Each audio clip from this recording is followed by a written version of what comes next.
आणि यानंतर श्वेता, शिवसेनेसंदर्भातच आणखी एक महत्त्वाची बातमी ती म्हणजे शिवसेनेच्या 3 आमदारांनी जे राजीनामे दिले होते ते आता मंजूर करण्यात आलेले आहेत। हर्षवर्धन जाधव, प्रताप पाटील चिखलीकर, सुरेश धानोरकर या सेनेच्या आमदारांनी राजीनामे दिले। विधानसभा अध्यक्ष हरिभाऊ बागडेंनी हे राजीनामे मंजूर केलेले आहेत। शिवसेनेच्या संख्याबळात घट झाली असून आता विधानसभेत शिवसेनेचे 60 आमदार आहेत। अधिक जाणून घेऊयात, प्रमोद जगताप आपले प्रतिनिधी आपल्यासोबत आहेत।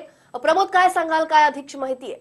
ज्योती, जर आपण खास करून बघितलं तर शिवसेनेचे 3 आमदार आहेत, प्रताप पाटील चिखलीकर असतील, हर्षवर्धन जाधव असतील किंवा बाळू धानोरकर असतील, या 3 आमदारांनी आता लोकसभेच्या रिंगणात उतरलेत आहे। ते 3ही शिवसेनेचे आमदार, त्यामुळे त्यांनी राजीनामा दिलेला आहे। पण खास करून जर पाहिलं तर यापूर्वीच जे शिवसेनेचे कन्नडचे आमदार आहेत हर्षवर्धन जाधव, त्यांनी मराठा आरक्षणासाठी जो आत्मदहन केलं होतं काकासाहेब शिंदे यांनी, तर त्याच वेळेस त्यांना सहानुभूती म्हणून राजीनामा दिला होता, पण त्यावेळी त्यांचा राजीनामा मात्र मंजूर केला गेला नव्हता। आताच प्रताप पाटील चिखलीकर जे आहेत ते लोह्याचे विद्यमान आमदार आहेत, ते देखील आता सोडचिठ्ठी देत आहेत शिवसेनेला आणि ते भाजपकडून उमेदवार असणार आहेत लोकसभेचे। सोबतच बाळू धानोरकर जे आहेत ते आता काँग्रेसचे उमेदवार आहेत, त्यामुळे त्या तिघांनीही राजीनामा दिलेला आहे। शिवसेनेची संख्या 63 होती, ते 63 वरून त्यामुळे आता शिवसेनेची संख्या 60 आमदारांवर आलेली आहे। या तिघांनीही हरिभाऊ जे बागडे आहेत विधानसभेचे अध्यक्ष, त्यांच्याकडे राजीनामा दिलेला आहे। त्यांनी राजीनामा देखील मंजूर केला आहे, त्यामुळे ज्या जागा रिक्त झाल्या त्या संदर्भात केंद्रीय निवडणूक आयोगाला देखील यांनी कळवलेला आहे, अहवाल दिलेला आहे तसा।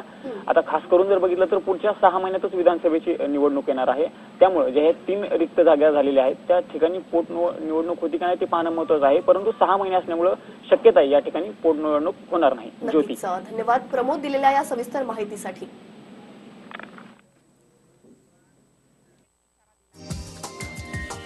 हा व्हिडिओ तुम्हाला आवडला असेल तर असे आणखी व्हिडिओ पाहण्यासाठी TV9चं YouTube चॅनल सबस्क्राइब करा, बेल बटन दाबा।